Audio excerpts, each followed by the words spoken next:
softness is not you being submissive.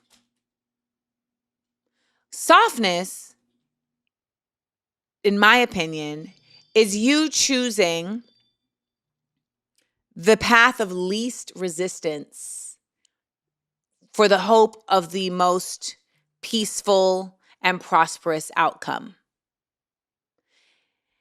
And I want to be clear that I don't think that that works all the time. But I do think that it is a method and an approach that's worth trying pretty much every time, at least once.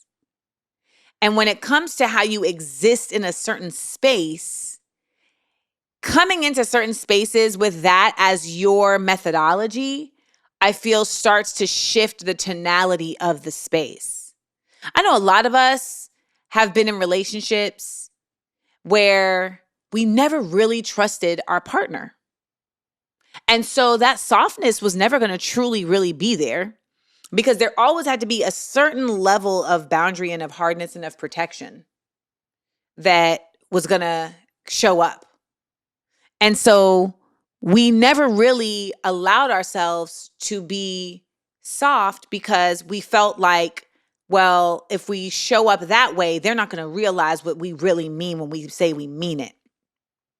And I know that that's something that I have worked with and worked on and still work on all the time. Like, how do I get my point across in a way that actually invokes the response that I want,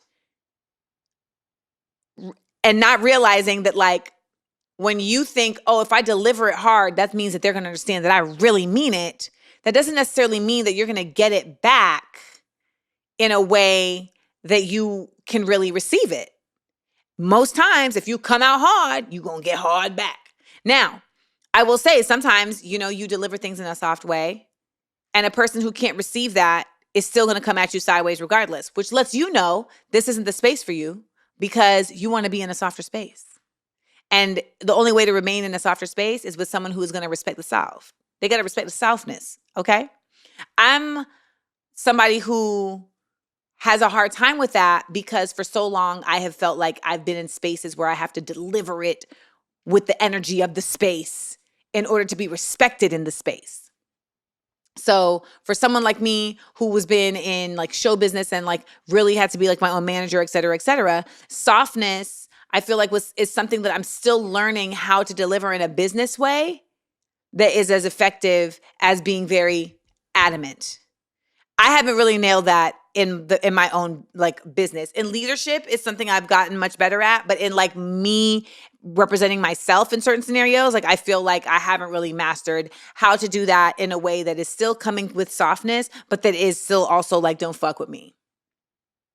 So when we look at bitch assness, a lot of times what gets us into trouble is we think that being soft is you being amenable to your own destruction.